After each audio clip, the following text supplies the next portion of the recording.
Are you ready to launch your career to new heights? Visit careers.dish.com/technician now and uncover a world of exciting opportunities waiting just for you. From cutting-edge technology to a supportive work environment, Dish has everything you need to thrive. Don't wait any longer to kickstart your next opportunity. Apply today and join the Dish family where innovation meets opportunity. Visit us online at careers.dish.com/technician. Your future starts now.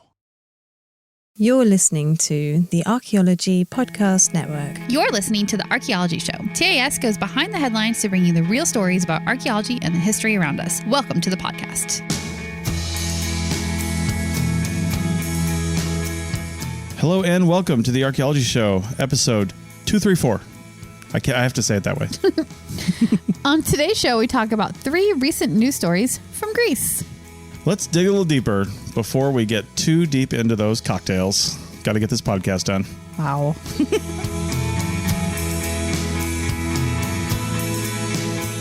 Welcome to the show. How's it going? Pretty good. Yeah, we are in a echoey room right now. I don't know if you can hear that. Yeah, it's a hotel room, which is going to kind of be like the name of the game for the next couple months. Yeah. Or couple weeks. Yeah, we are, as we've mentioned, I think before, about to start our Grecian month. Yeah.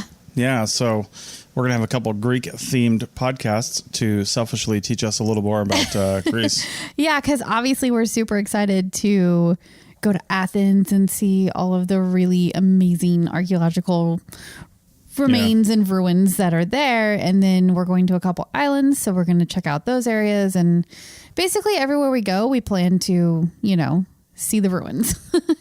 Yeah. As you're listening to this, we are waking up in Athens for the first time. Mm-hmm. We're starting on a cruise ship, so it's not exactly right, but it's taking us to Croatia too. It is, yeah. Which is super cool. Yeah. Yeah, so we hope to see some really cool stuff up there. There's so much, like even if it ranges, you've got the ancient stuff, but then you've also got medieval and castles and cathedrals and all kinds of really cool things to see in all these cities. So I'm sure we'll have lots to talk about. If we happen to be in Dubrovnik or Split, Croatia, and just find an undiscovered Greek city, I'm going to wonder what became of it. Much like a Greek city that was found in Afghanistan several decades ago. Uh-huh. And that's what our first article is about. What happened to it? What happened to it? Yeah. First off, this article is from I don't know, something like called Messy Nessie. I think it's like a travel blog that started a long time ago and has become sort of legit because I don't know, this article, it really grabbed my attention because it's well written, and I guess I don't know exactly how well researched it is, but just a little bit of poking around on the internet that I did, it seemed pretty legit, and I don't know, it was good. It's definitely more descriptive and like those sort of flowery description kind of things. Less sciencey. And so it made for a really fun read too. I felt like so. Yeah. And also there's some really great photographs in this article. Yes. That really give you an idea of what you're looking at. So yeah, definitely. Yeah, as we start to talk about it. Yeah. This is an ancient Greek city, like we said, and it was found in Afghanistan in the 1960s. So kind of shocking that it would be so far east, right? Yeah. And they named it Ai-Khanum, which means Lady Moon. And that was named after an Uzbek princess who had also apparently lived in this area at some point. So that's where the name comes from. Okay. And there's also a really fun origin story for it, which, let's just put a big allegedly in front of this story. Sure. But allegedly it was discovered in 1961 by the then Afghan king Mohammed Zakher Charch, Charch. Apparently, he was on a hunting trip and he noticed a fragment of a Corinthian column sticking out of the ground. And lo and behold, it was this hidden ancient Greek city that he discovered while on a hunting trip. Yeah. Sure. Wasn't there always a story?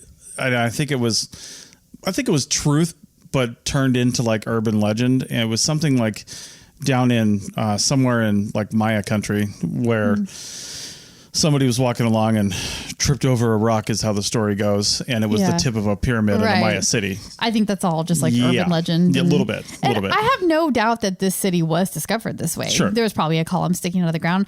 I just like have a little skepticism that it was like the king that found it, but maybe. Yeah. You know. I mean, I think the king probably killed the guy whose, story that was. and then just assumed the story. Right. Yeah. So not long after it was discovered, a French team of archaeologists were funded to start excavating there. It's always a French team. Yeah. They just get all over the world. Every time we're talking about, say, Africa, even, the Middle East, places like that, it's always French and German teams of archaeologists. Yeah. Yeah, for sure. Nice. And these guys did work here for a while, too, and they did a lot of excavation. So if you go to this article and look at the pictures, these pictures are all from the French excavation in the 60s through into almost the end of the 70s. So that's where most of those pictures come from. And they did a lot. They did a lot of work here. So yeah. And the city itself, it was huge. This is not just some fortress outpost type of deal, It was a large cosmopolitan city. They had Greek, Macedonian, and Thracian citizens, among many others, I'm sure. They originally thought that this might have been during the time of Alexander the Great, but actually it was the empire that came after that, which is called the Seleucid Empire, that the city dates to, apparently. So it's just a little after the Alex the Great time period. Which, the rest of this is kind of surprising to me because like you mentioned in the beginning, this is the easternmost Greek city that we know about. Yeah. Not saying there isn't more, but they did get out there. Maybe not as far as the Romans did, but it is a little surprising that they didn't go further, especially given the size and complexity of this city. It would be another, say, jumping off point for somebody, as almost like a base of operations. Say, okay, now we're going to push out this way. Yeah. That's how expansion happens. Yeah, for sure. And as we'll get into later, this was a trade hub with the eastern part of the world, basically. So yeah, it was playing a big role in that for sure. So yeah, the inhabitants here, as you said, a cosmopolitan city, they tried to sort of recreate the Greek high society of, probably Athens and other big cities. Yeah. Even though they were a long ways away from the Med. I know. When you look at the pictures, it's kind of weird to see the remains of a Greek city with desert mountains and hills behind it. It's just, you're supposed to have big leafy green mountains and trees and stuff. And it's just kind of surprising to see it in this environment. But yeah. There's an artist's reconstruction drawing, actually, of the city, too, that is just shows you what it could have looked like. Yeah. Yeah. Yeah, it would have been quite big. So it, of course, had an Acropolis because I guess all Greek cities sort of had their central hub, and that was the Acropolis. And it was built on this rocky cliff that sort of allowed it to protect the city down below. And that city was situated at the confluence of two rivers, the Kokcha and the Amountstaria. And in the main part of the Acropolis, there's this large main central corridor that runs from these sort of fortifications to the north to the rivers in the south. That's sort of how the city was laid out. Okay. The excavations in the 60s revealed grand, was a new term for me, grand propylaea, something like that, Propylaea, and that just means gates. So they were large gates. And then there's also, of course, as you might imagine, many temples, villas. There was a theater that could hold 5,000 people. Yeah. So yeah, really big place. Yeah, that main corridor led to a grand palace, which was 350 meters by 250 meters, about the size of our RV. And maybe not. Yeah, maybe not. And contained all the civic buildings, the treasury, the ruler's home. I mean, so this was a real legit place, which again confuses me why we haven't found other stuff, which probably means we just haven't found other stuff. Yeah. Leading away. This giant city couldn't have just been out there on its own, right? There must have been others. And I don't have the map of ancient Greek cities in my head or anything, but this definitely seems like one of the biggest ones I've heard of. So well, not only that, but to feed that many people. I mean, if you had a theater that holds 5,000 people, what percentage of the population goes to the theater? Yeah. Probably not all of them. Right. So there could have been, I would say tens of thousands of people here. Yeah, there could have been. Yeah. how do you feed them? There's outlying farms. There's, other trade ways. There's trade. Yeah. They can't be just trade though, right? They live in the desert. Right. So there had to have been all kinds of things going on the outskirts of this and leading to other cities. Yeah. So to the south of all of those buildings in that main area, there's a huge open plaza. And that was probably for like military drills, public display, that kind of thing. And then to the west, as you mentioned, there's the treasury. This is a 21-room treasury. So pretty good size. And it sounds like it was kind of like almost a public storage place too. Like a lot of people kept their valuables there. And this is one of my favorite bits about the story is they found storage jars that had intact labels for the things that were stored in them. So that included gemstones, ivory, olive oil, incense, various contracts and records. And then, of course, I don't know if this was in its own container or just sort of in and amongst everything in the treasury, but they found hundreds of coins there. So not only did the jars have intact labels, but the labels, there was still stuff in the jars that was adhering to the label. This wasn't super clear because this is just like a news reporting. This isn't scientific. Yeah. Like, here's what we found. This is just talking about the place itself. So, yeah. The walls were painted with really elaborate frescoes, and the floors had the really, complicated mosaic tile designs, just like a really beautifully designed and complicated, construction sort of a town. So, yeah. Yeah. There was a gymnasium complex, which is not Greece. For working out. Gymnasium in ancient Greece was basically like a learning center, like a library kind of thing. That's not what, really? That is what gymnasium is. Yeah. Gymnasium is not like what we call it today. Oh. I'd have to look up the exact definition of it, but I know that it wasn't like a place to play basketball and sit on the bleachers. So, climb ropes and things. Yeah. All right. But that's why this comment here says there was a library in the gymnasium complex containing parchment fragments of works of philosophy as well as tragedies. Of course, the Greeks didn't have any happy things. They only had Greek tragedies. And philosophy. And philosophy and tragedy. That's what you got, right? I hope that's not what we have for the next month, but either way. Yeah. Well, and I love that they had fragments of parchment too, which just goes to show you the preservation in the desert. You're going to get those kind of materials left over. So that's nice that they had that.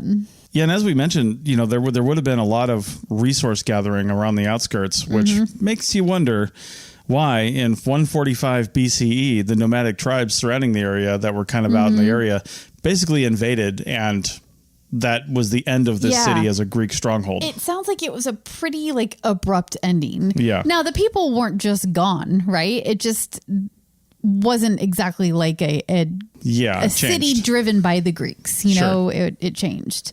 I always like to be careful about that because when a city changes hands, the people don't necessarily leave. It just changes hands, So it remained a prominent city, and it was a trade center for this area after this nomadic tribe takeover. It is interesting that was even able to happen. They probably got complacent, right?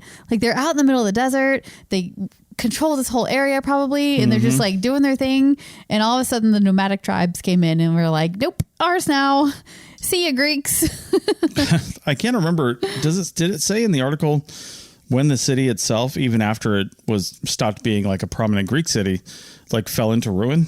Do they know that, or was that mentioned? It just says that it was covered in sand for 2,000 years. So they didn't really go into it, what happened. So it was smited by God, much like other Indiana Jones cities were. Right, of course. Anyway, artifacts from this place have been found from China, Indian, and other faraway places. Pretty crazy. Yeah, and I think it did go, it went forward in time quite a ways too, so it didn't just end 2,000 years ago. I don't know when it was covered in sand and completely, abandoned by people, but it was around for a long time. And you can tell by looking at the walls. I mean, they're clearly very, very well built, right? So even after the Greeks were gone, again, people could have lived here for a really long time before things started falling apart, and they needed that Greek engineering to, maintain things. Right. So, yeah. So the reason that this article was written in the first place was to sort of both to review the site itself, say what they found, what was important about it, but also to kind of talk about what's going on with it now, because this is Afghanistan and it's kind of, obviously a war-torn country, and it has been for many decades. So what we know is that the excavations on this site ended very abruptly in 1978 when the Russian-Afghan conflict happened, or began, I guess. And they basically kicked out the French researchers. The Russians did. So, or maybe it was too dangerous for them to be there and they left. But either way, 1978, excavations ended, and it doesn't seem like there's been any like major large scale work on this area since then. So, yeah. And that would be because, you know, it's just various conflicts, unrest for decades. So nobody's been safe enough, I guess, to do the kind of work that needs to be done on such a large complex like this.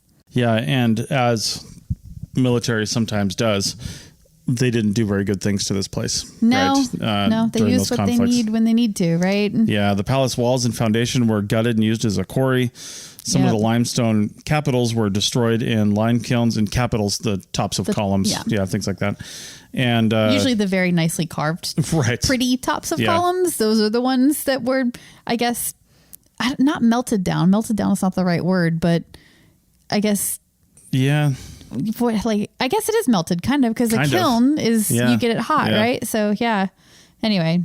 Yeah. That sucks. The Acropolis that you mentioned was used by the U.S.-backed, this is according to the article, the U.S.-backed Northern Military Alliance as a base, which caused quite a bit of damage that probably hasn't even been quantified. Yeah, probably not, because nobody's really had a chance to do any kind of work there or compare it with the old, photographs and excavation documentation or whatever. So, Now, as for the actual artifacts that they uncovered, they were able to work on this site for a decade or more before they were kicked out, and they found a lot of artifacts. Some of them were moved to France in the 70s, and they are there still safely. But most of them stayed in Afghanistan, and they were in the Kabul Museum, or they were kind of kept in a safe place in the central bank in Afghanistan. Yeah. However, many of those artifacts have gone missing. They were presumably sold on the black market. I guess the Taliban is notorious for doing this to fund their cause. Yeah. So, Now, the craziest artifact in this whole article is this colossal marble foot. And I mean colossal. This statue would have been like the foot. It's a marble foot of a statue, and it would have been... It would have had to have been 20 feet tall, right? Like it's absolutely gigantic when you look at these pictures. So, or maybe it was just a foot. I don't know. I guess. Right. Where's the rest of it? We don't have the rest of it. They just had the foot that they found during the excavations, and they know that this was the left foot of Zeus, because the temple that it was found in association with was a temple to Zeus, and it was documented as being in the Kabul Museum up until 1995. Because they have these inventories, and then all of a sudden it's not on the inventory anymore. It's just gone. So it sort of disappeared in 1995. And then in 2001, it all of a sudden turned up in Japan. And this thing, like I said, it's massive and it's distinctive. So it is definitely the same colossal marble statue foot. And the only explanation they have is that it was, I guess, bought by an anonymous benefactor to the Ancient Orient Museum in Tokyo. Yeah. So I guess it's okay if a museum gets a suspect piece of ancient history as long as it's given by an anonymous benefactor. Yeah. Tell that to the Met. Or the British Museum, right? Or the British Museum. Yeah, that is definitely suspect. And I'm surprised that they're not being called out on it more, because it's the first I'd heard of that. But if Afghanistan is not going looking for their artifacts, which it doesn't really sound like they are right now, seeing as how the Taliban likes to sell the artifacts of the country. Yeah. I don't think anybody is pursuing finding the ones that have been sold on the black market. So until they call that, into question, then I guess it's going to just stay in Tokyo, where it was, in that museum. Well, that's what happens when somebody who's not an archaeologist finds something that's rare and valuable. Let's find out on the other side of the break what happens when archaeologists find rare and valuable things. Back in a minute. That was so bad. The Labor Day weekend sale is on at Tanger Outlets. Score up to 70% off at top brands like Nike Factory Store, Crocs, J. Crew Factory, Gap Outlet, and so many more. Refresh your wardrobe with the latest arrivals for less from all your favorite brands this Labor Day weekend. Tanger Outlets, always on trend, always on sale. Plan your trip at Tanger.com. Chicken tacos should only be trusted to chicken professionals. That's where we come in. Introducing Zaxby's new chicken finger tacos. One comes with pico de gallo and creamy chipotle ranch.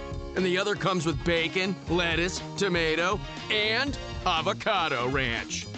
Chicken experts since 1990. Chicken taco experts since now. Order yours today in the Zax Rewards app. Woo, saucy! Zaxby's. The Labor Day weekend sale is on at Tanger Outlets. Score up to 70% off at top brands like Nike Factory Store, Crocs, J. Crew Factory, Gap Outlet, and so many more. Refresh your wardrobe with the latest arrivals for less from all your favorite brands this Labor Day weekend. Tanger Outlets, always on trend, always on sale. Plan your trip at Tanger.com. Welcome back to episode 234 of the Archaeology Show. 234. We won't get a number pairing like that again until 345. Yeah. If we make it that long. If we make it that long. We'll see. Yeah, we'll see. All right. So, as I mentioned, archaeologists like finding things that are rare and valuable. And it's even cooler when it's an ancient marble lion head. Yeah. I hope to see some of that in Greece. Ancient marble lion heads and other ancient marble things. Yes, definitely. I think we're going to see a lot of ancient marble things. So now we know that up at the tops of temples, you see these sort of like gargoyle things. Mm-hmm. That's what this article is about. So archaeologists have uncovered an unusually large marble lion gargoyle, which belonged to one of Sicily's ancient Greek temples. Yeah, and much like the last article, this comes from an upstart journalism place called Newsweek. I don't know. Yeah, not so much. Right. But this is another, like, just somebody got a wild hair and decided to write about archaeology one day kind of an article. Well, Newsweek likes clicks too. Yeah, they do. You know, the more they can publish, the more clicks they get. And the ancient marble lion head, I mean, come on, that's going to pull people in. Right. And the picture's really cool too. So admittedly, that's probably going to be the title of this episode. Fair. That is fair. Finding rare and valuable things. That's what the title is going to be. So much like the last article, this is Greek, but not in Greece, modern day Greece. Yeah. So this was in Sicily that this was found. And this marble lion head would have been imported to Sicily sometime in the 5th century BCE. There's something in my brain. I don't know why or where. I just thought of this. Wasn't Sicily at one point Greek? Oh, it might have been. I'm not really sure. Before it was Italian? Yeah, maybe. I mean, it was a separate like city state. Yeah. You know, on its own right. Yeah, yeah. And I just want to say that it was Greek or related more closely to the Greeks rather than Italy, but I don't know. I'm talking out of my my gargoyle posterior. So right. Yeah. So there are only 9 temples in Sicily and southern Italy that are known to have a like gargoyle thing going on like this. And this one in particular is unusually large, and it is carved from a Greek marble, you know, that's definitely from Greece. And basically all that together means it would have been very valuable at the time. So, yeah. The picture of this thing, it doesn't even look like marble, to be honest with you. It's so weathered. Yeah, it is very I would not have weathered. thought that was marble. I would have thought it was some kind of sandstone almost. Yeah, it does look very like rough, you know? Yeah. For sure. So the researchers don't know what temple it came from. And we'll talk about why we don't know what temple it came from, because that seems a little weird, but they do explain that later on. But there's a couple temples that it could have come from, and one of them is Temple E, and that's the letter E, in Selinunte, which is a city in Sicily. Or it could have been from a temple that has not been discovered yet. Sure. So, yeah. It's hard to believe that there's things in Sicily that have not been discovered yet. I know, right? Yeah. Or maybe it's from a temple that they didn't know had gargoyles. Like if most of the temple is gone and they just haven't found anything associated with it, it could be from one of those temples too. They don't know. Gargoyles like this are called simas, S-I-M-A. And they are, like we said, they sit up at the top of the upturned edge of a temple roof. And in addition to being, the protectors of the temple, they're also functional. They are also functional. They would serve as a gutter, and they'd have a hole at the back to drain water off of the rooftop. Yeah. Now, when we were first talking about this, and I was thinking gargoyle, that's very medieval. Yeah, it's a very like monster looking thing to me, but this is very clearly a lion head. Yeah. I guess the term gargoyle maybe came to be known as the creatures that the like medieval Europe used in churches and other buildings and things like that. Whereas it sounds like in this case, it's being used almost as an architectural feature. Yeah. Yeah. And gargoyle is our word for this type of thing on the roof, right? But obviously it has its own word for, in the Greek context, which is simas. Yeah. And they're way different from the medieval gargoyle that you're thinking of in your head. Yeah, for sure. They're just heads. And, right. Yeah, and they were functional too. So yeah, and back in this time, the lions were pretty common. Yeah. In these depictions on simas, as they're calling it. But you also see rams, sheep with horns, not ram trucks, and dogs and other animals. What? Yeah. There weren't trucks? They did have trucks. They were called chariots, but Yeah. they even had dually chariots. It was crazy. It was a weird time. Wow. They're usually terracotta or limestone, which looks like what this is to me. I'm kind of shocked that it's actually marble. I know, right? Yeah. It's very surprising. And that's why this one is a little bit more special. Yep. And now one of the reasons why they think that it's possibly from Temple E is because that temple has a marble frieze that is made out of the same marble, and it dates to 490 to 450 BCE. Okay. So it kind of puts it all into the right time frame. Yeah. And also the same marble, like what are the chances, right, that it's from a different temple? It seems like, well, these guys, you have to appreciate a researcher who doesn't jump to conclusions. And these guys are not jumping to conclusions. They're very clear about not knowing where this gargoyle was meant to live. And again, we'll get to that in a second about why they don't know. But yeah. They're definitely not jumping to conclusions. Well, and before we do get there, one of the reasons why the origins of that are unclear is because it kind of looks like it's unfinished. Yeah. And wasn't maybe in its final destination. Yeah, exactly. They know it's unfinished because there should be a water outlet at the back, which would be for the draining. Because that was, they were protectors, but like the functional purpose was to drain the water off of the roof. And that hole is missing. So they definitely know that it was unfinished. And also, they didn't find this at a temple or at a Roman structure. Right. They found it in like the harbor zone in the town of Selinunte. And the area it was found in was kind of like a workshop district, I guess. So what they're trying to figure out, I guess, is like, was this shipped to Selinunte and then taken to this workshop where the carving was done? Right.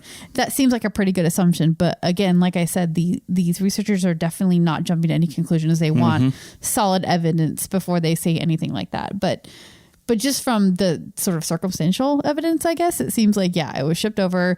Somebody was working on it. For whatever reason, it didn't get finished. Maybe they messed something up and it wasn't good, or they didn't need an extra one. Who knows? Who knows why it didn't get finished? Maybe it was practice. But and then it just ended up being here for us to discover, 2,000 years later. So. All right. Yeah. Well, around the same time, somebody else was making statues on a now uninhabited Greek island. There's lots of little Greek islands. Yes. Many. Those statues, however, were not only finished, but then used in construction materials. We'll talk about that on the other side of the break. Chicken tacos should only be trusted to chicken professionals. That's where we come in. Introducing Zaxby's new chicken finger tacos. One comes with pico de gallo and creamy chipotle ranch. And the other comes with bacon, lettuce, tomato, and avocado ranch. Chicken experts since 1990. Chicken taco experts since now. Order yours today in the Zax Rewards app. Woo, saucy! Zaxby's. The Labor Day weekend sale is on at Tanger Outlets. Score up to 70% off at top brands like Nike Factory Store, Crocs, J. Crew Factory, Gap Outlet, and so many more. Refresh your wardrobe with the latest arrivals for less from all your favorite brands this Labor Day weekend. Tanger Outlets. Always on trend, always on sale. Plan your trip at tanger.com. Welcome back to the third and final segment of the Archaeology Show, episode 234, Greek Archaeology. Where we finally go to Greece for this final segment? Yeah. The final story? Finally go to Greece. Oh, I'm sorry. To actual modern day Greece. Again, Right. The ancient peoples didn't care about the way we draw our country boundaries today. They went where they went and did what they did, conquered who they conquered. Exactly. And weren't concerned with our modern day boundaries. But anyway. Yes. Yeah. Well, this article was written by the Greek scholars at the Miami Herald. And, because why not? Sure. Again, going for the clicks. Yeah. But, yeah, we do have some interesting news stories today. I'm not going to lie. I really wanted to do a Greek archaeology episode because we were going to Greece. So I'm like specifically searching this stuff out. Mm-hmm. Like normally I default to National Geographic or Smithsonian and the other big institutes that put out really well researched that one in articles. Idaho. The Idaho Statesman. Oh yeah, Idaho Statesman, which for some reason scholarly has articles. amazing archaeology articles. But so yeah, we're a little off the beaten path with these articles this week, but it was fun to look for Greek stuff. So I'm not going to be sorry about it. Yeah, there you go. The person who wrote this, I don't know if it's I would assume it's, I don't know. I'm not going to say they. Their name is Aspen Flugoft. I'm not even sure what's going on there. Yep. But anyway, the article's titled Temple Ruins on Uninhabited Greek Island Reveal 2,400-year-old Statues. Take a look. That's weird to have put take a look at the end of the article. Weird to put it that. Yeah. So but yeah. Anyway, the Mantra archaeological site is located along the coast of Despotico Island. And that island is about 100 miles southeast of Athens on the southern tip of mainland Greece. And I'll tell you what, I've looked at the map of Greece quite a bit as we've been doing our travel planning. Yeah. And it still shocks me that the southern tip of mainland Greece is 100 miles south of Athens. Yeah, it goes way out there. Yeah. But almost as like a tiny spit because Athens is kind of at the point where it's its thickest and starts to really narrow. Yeah, it's like it's sort of like not degrades into fingers, but the land just sort of becomes islands all of a sudden. Yeah. Yeah, well, it's, it did that when the Mediterranean, the African plates, I guess, ripped away from the European plates and made the Mediterranean. It just ripped the Greek islands apart right there. Yeah, it does. It looks ripped almost. Yeah. I'm so excited to see it in person. I'm sure it's such a unique landscape. So it's going to be great. Yeah. Yeah. Excavations here began in 2001 and ruins from the Iron Age, the undefined Iron Age in this article. Yeah. Which Iron Age are we talking about? Or what are the dates for this Iron Age? It doesn't matter. They had iron. That's all we need to know. We know it wasn't the Bronze Age or the Stone Age. Right. Yeah. So in between the two, apparently. Exactly. So we've established when it was. What it was a ruined temple for the god Apollo. Archaeologists found several walls that they think formed the entrance hall, and there were several parts of a statue. Just parts, like just a parts. Dismembered statue. Yes. I think I listened to way too much true crime because I'm like, what were they doing? Why did they dismember the statue? What are they trying to cover up? What is going on here? Yeah, exactly.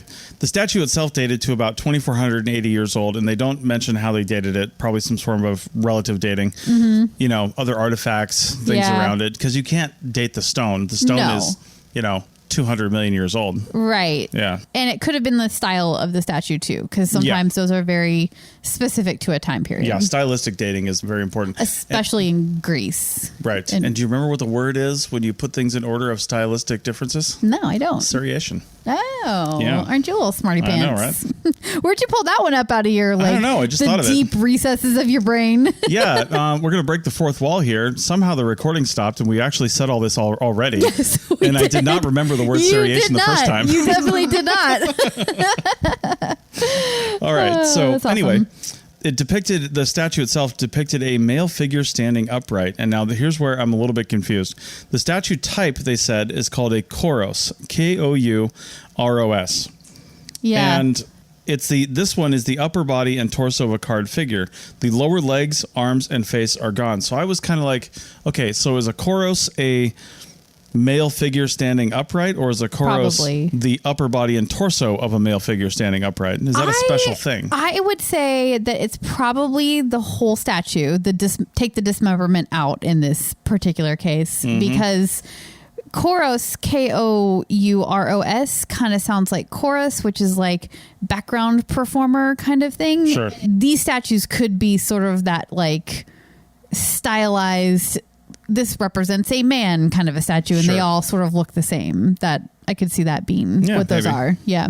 Well, apparently Kouros statues were popular in ancient Greek culture from about the 6th century BCE to the 4th century BCE. That's a pretty tight time frame, really. Yeah, for like such why not longer?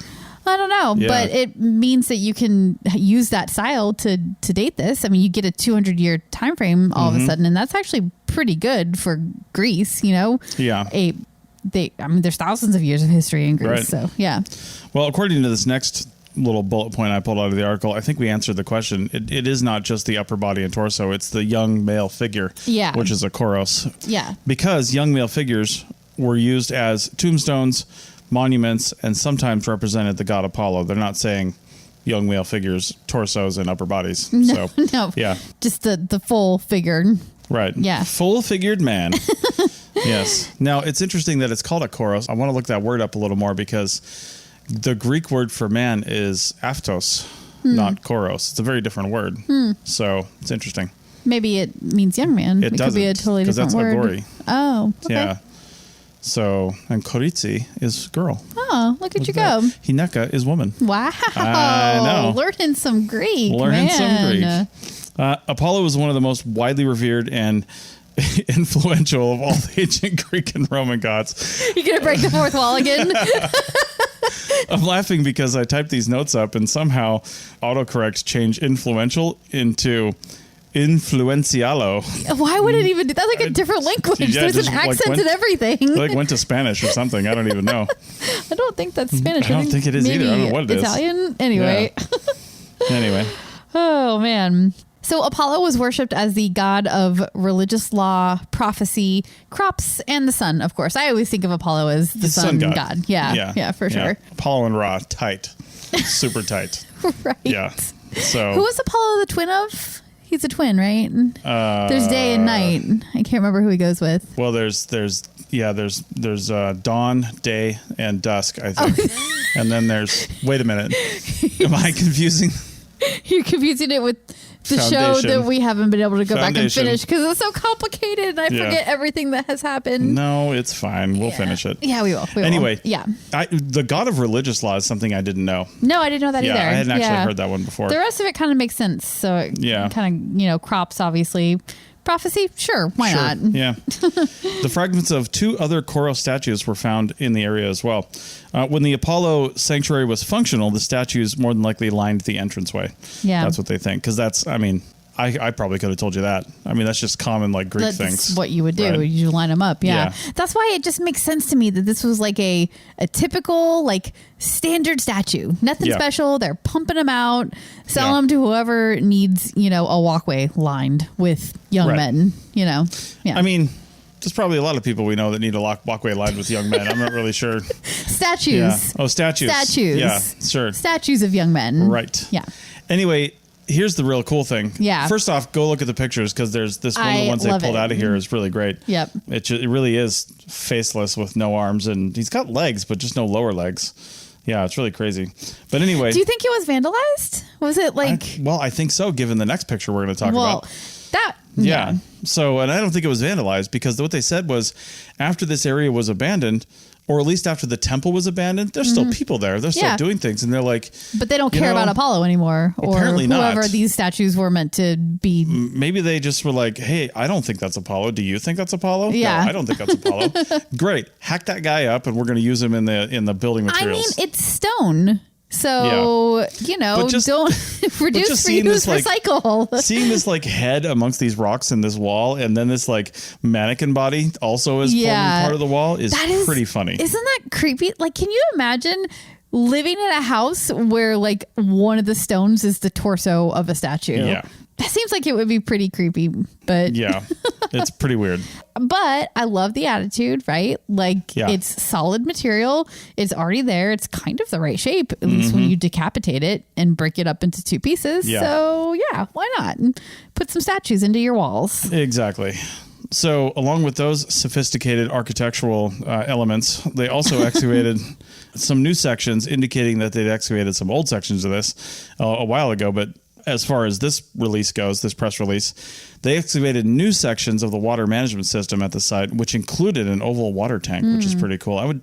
It looks like something you would see as like a water catchment on a ranch or something like that. We've seen a lot of these things where, seasonal streams come down from the hills in Nevada, and then ranchers basically just dam it up and divert and dam, and then that's for cows to drink out of, or move it over to an actual cow pen, not cow pen, but like a water area. Yep, totally. And that's what this looks like. It's pretty cool. It's a large inset stone structure. The stones line the edges, and a conduit runs out of one side and down to some other areas. So pretty sophisticated, really. Yeah, very sophisticated. I wonder if it would have had something over the top of it, or just like open to the elements. Well, it depends on what they were using the water for. If it was just for watering their animals or crops and stuff, I think they drank purified water back then. I think they would have drank whatever they got their hands on. True, but if you're drinking water, you're probably more inclined to cover it so it doesn't get all kinds of stuff in it. Yeah. They also found a 4-roomed building whose purpose is currently unknown, which is not too surprising if they didn't really find anything in it. And some pottery that dated to the 5th or 6th century BC. So it all kind of fits.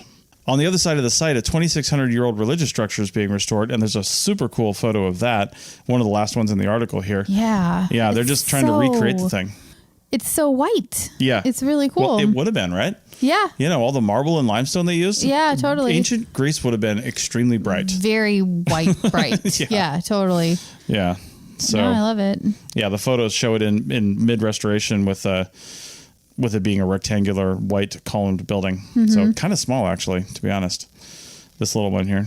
Such an interesting thing that they have to do at this site, because these statues are being repurposed into building materials.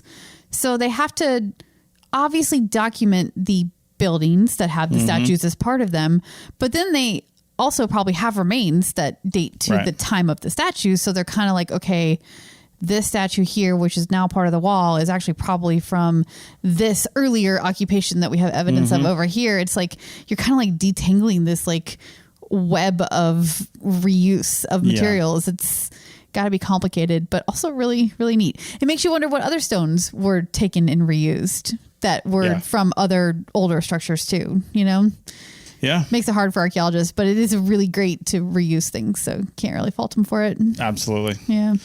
All right. Well, that's about it for this show. I'm going to pretend that it is real time and you're listening to this on Sunday morning or Sunday early afternoon if you're on the East Coast of the United States or somewhere else in the world. And we are, departing Athens on a cruise ship, and we're going to go grab some dinner and a drink.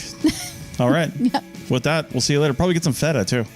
Definitely. Definitely some feta. Yeah, definitely feta. And probably a Greek salad. Yeah, I need tomatoes and cucumbers and olive oil. Yeah. Yeah. To euros. I would like a euro. Oh, just one? Just €1. Just €1. See you next time. Bye.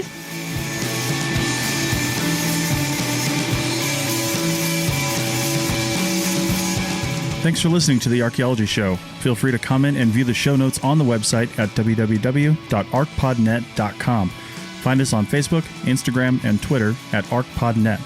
Music for this show is called I Wish You Would Look from the band Sea Hero. Again, thanks for listening and have an awesome day.